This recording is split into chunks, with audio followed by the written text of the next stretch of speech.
A giant crane slowly lifts what looks like a massive stone sculpture, but it's not a statue. It's the real skull of a Tyrannosaurus rex. Not just any T-Rex, but one of the most complete and best preserved ever found, Tristan Otto. Suspended mid-air, the 6 million-year-old skull swings gently, as if reluctant to leave its home.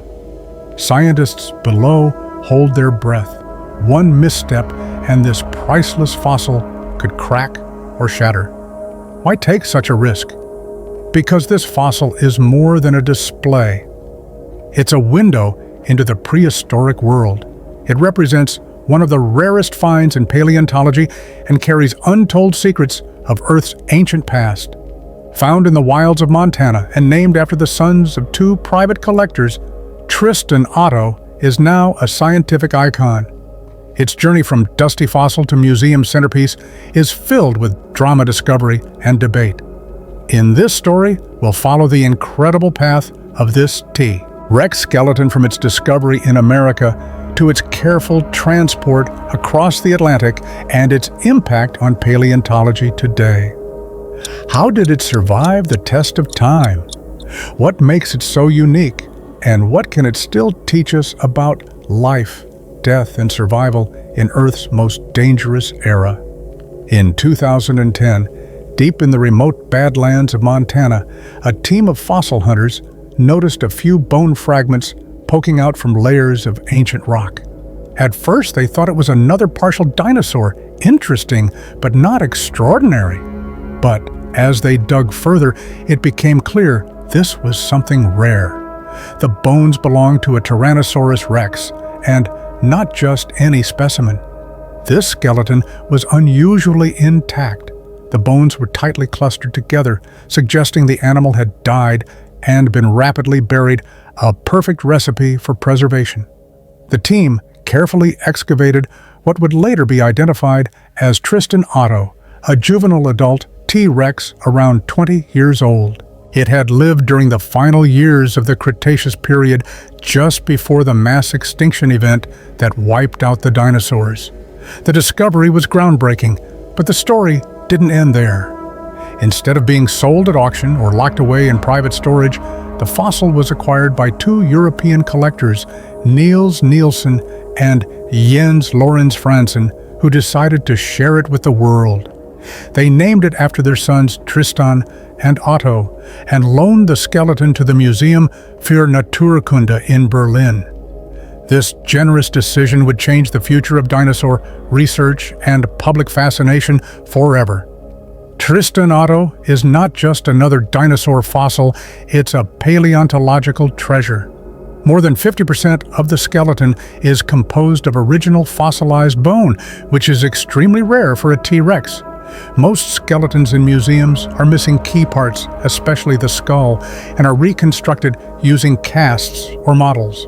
But Tristan Otto's skull is largely intact, including many original teeth, undistorted bones, and preserved nasal cavities. This allows scientists to study the animal's senses, bite mechanics, and even brain structure with a level of accuracy few other fossils permit. Compared to more famous specimens like Sue in Chicago or Stan in Washington, D.C., Tristan Otto offers something different: pristine preservation paired with modern scientific access. The skull alone has become a focus of numerous CT scans, revealing new details about T-Rex's internal anatomy, including complex sinuses and possible nerve channels. Researchers now believe this T-Rex may have had an exceptional sense of smell, possibly even stronger than that of modern vultures or wolves. This level of detail helps bring the past to life, not just as bones on a display, but as a real animal that once breathed, hunted, and roared across ancient Earth. Tristan Otto gives us a T-Rex closer to reality than ever before. After its discovery and study in the United States, Tristan Otto was carefully packed for an extraordinary journey across the Atlantic to Berlin. Moving a priceless 66 million-year-old fossil is not simple. Each bone was individually wrapped cushioned in foam and placed into climate-controlled crates. Humidity, temperature, and vibration had to be monitored constantly. The skull alone weighed over 300 kilograms and required a custom-built container with shock absorption and reinforced corners. Once in Germany, it was gently reassembled at the Museum für Naturkunde under the watchful eyes of scientists, engineers, and security staff. The arrival was met with excitement, media coverage, interviews, and a flood of curious visitors. For the museum, this was a scientific and cultural event. For Europe, it marked the first time a real T-Rex skeleton had gone on long-term display. And for researchers, it opened new possibilities for collaboration. European scientists began studying the fossil with state-of-the-art technology, including high-resolution 3D scans and microscopic imaging. But the move also raised a question: how do you protect something so ancient while still allowing the world to see it? The answer came in the form of a cutting-edge steel support frame and rigorous conservation techniques, ensuring that this king of dinosaurs could rule once more safely. Rebuilding a T-Rex skeleton is like solving a 3D puzzle with irreplaceable pieces. Every bone of Tristan Otto had to be positioned with perfect precision. The museum's preparators began by using digital scans from Montana to create a virtual model of the full skeleton. This ensured that the fossil would be mounted in an anatomically accurate and stable pose. A custom steel frame was engineered to support the fossil without damaging any part of it. Each attachment point had to avoid stress on the bones and be completely reversible in case future research required disassembly. The actual mounting took weeks. Gloves were mandatory. Movements were slow. Each bone was aligned using laser levels, cranes, and scaffolding. The skull, the most iconic feature, was the final piece added lowered into place like a crown on a monarch. When the last bolt was tightened, Tristan Otto stood tall in the museum's grand hall, jaws open in a silent roar. Visitors from all over the world came to stand beneath it. Children gasped. Elderly visitors paused in awe. For a moment, it felt as if time had reversed and the great predator had returned. But behind the scenes, scientists were only beginning to uncover what the bones truly held inside. Fossils may look like stone, but they're much more. They're biological archives. When scientists began scanning and analyzing Tristan Otto's bones, they found hidden stories of injury survival and ancient life. The leg bones showed signs of healed fractures, suggesting that this T-Rex had lived through intense trauma and recovered. Several ribs were fused unnaturally, possibly due to violent confrontations with prey or rivals. Some vertebrae carried marks of infection or disease. Even the jaw revealed wear patterns that hinted at powerful bone-crushing feeding behavior. One of the most exciting findings came from the skull. Using CT scans, researchers explored its inner chambers, discovering complex sinus systems and potential nerve pathways. These structures indicated that T-Rex may have had an acute sense of smell, perhaps more advanced than any land predator today. Growth rings in the bones, like those in trees, suggested that Tristan Otto died at about 20 years old, likely still in its prime.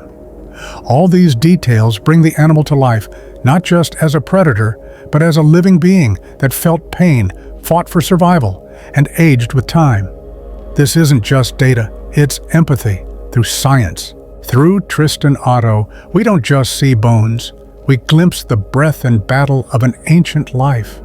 Tristan Otto's journey wasn't just about bones, it was also about ownership. The fossil was discovered on private land and purchased by wealthy European collectors who then chose to loan it to a public museum. This decision sparked heated debate in the paleontology world. Some experts praised the move as visionary, using private resources for public good. Others worried it set a dangerous precedent, encouraging fossil hunters to prioritize profit over science. What happens, critics asked, when priceless fossils disappear into private hands, never to be studied or shared? Fortunately, in Tristan Otto's case, the outcome was positive. The owners paid for excavation, transportation, and conservation, while scientists retained full access. The fossil remained a public exhibit, not a private trophy. Yet the larger question remains, who really owns the past? Is it the landowner, the finder, the nation, or humanity as a whole? This debate continues to shape fossil, law, museum ethics, and scientific policy worldwide. But for now, Tristan Otto represents a rare collaboration between public and private interests, a model that, while imperfect, made one of the world's greatest fossils available to millions. And in a world where ancient bones are sometimes treated like collectibles, that's something truly worth preserving. Years later, plans emerged to temporarily move Tristan Otto again for international exhibitions and advanced research. Moving a fossil is never easy. Moving a 12-meter-long, 66-million-year-old predator, that's a monumental challenge. Preparations took months. Engineers and paleontologists mapped out every bone's position, weight, and fragility. Protective crates were custom-built with vibration dampers, foam insulation, and climate control. Each part, including the skull, was transported in separate reinforced containers.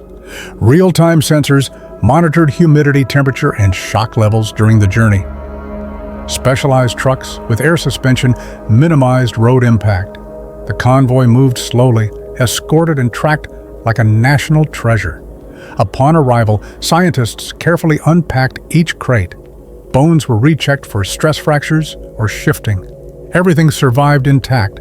The move allowed a new audience to experience the fossil up close and enabled researchers from other countries to conduct tests without traveling to Berlin. Digital scans and high-res photos were updated, and the fossil was cleaned and stabilized before being returned.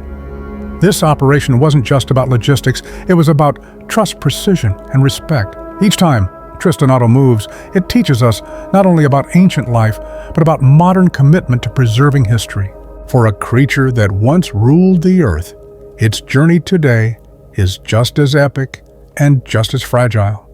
Since arriving in Berlin, Tristan Otto has become more than a fossil. It's a cultural icon.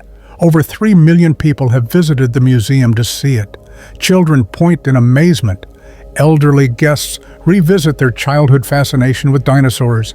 Scientists, artists, and educators all draw inspiration from it. Documentaries, museum tours, and school programs have centered around Tristan Otto's story. It has appeared in books, lectures, and public broadcasts, often described as the rock star of the dinosaur world. For the museum, it has become the crown jewel, drawing international attention and funding for further research. But its impact goes deeper than headlines. Tristan Otto has sparked public interest in paleontology among older adults, many of whom remember outdated images of dinosaurs from the 1950s. This T-Rex, with its real skull and detailed science, challenges those myths. It invites people to learn, question, and rediscover their curiosity. Visitors leave not just with photos, but with a sense of wonder about time, extinction, and survival. And in today's fast-moving world, that quiet moment of awe standing beneath a poor predator that lived before humans existed is something few experiences can match. Tristan Otto connects past to present in a way no museum label ever could. Tristan Otto's story is far from over. Though the fossil currently rests in Berlin, long-term plans involve creating a full digital replica, bone by bone, for global access. Scientists are scanning the skeleton using ultra-high-resolution 3D imaging, allowing researchers anywhere in the world to study its details. This means future discoveries won't require touching the original fossil, preserving it for generations.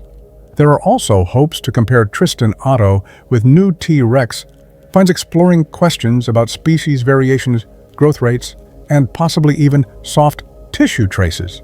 As technology advances, so do the questions we can ask. But Tristan Otto is more than a research subject. It has become a symbol of scientific openness, public engagement, and global cooperation. It reminds us that the past is not dead. It's alive in our museums, our questions, and our imaginations. Whether it returns to Berlin permanently or continues to travel the world, one thing is certain: this skeleton still has stories to tell. One day, you might walk into a museum and stand beneath it, your eyes meeting its ancient gaze, and in that quiet moment, across millions of years, you'll feel something timeless, a connection to a world long gone, but never truly forgotten.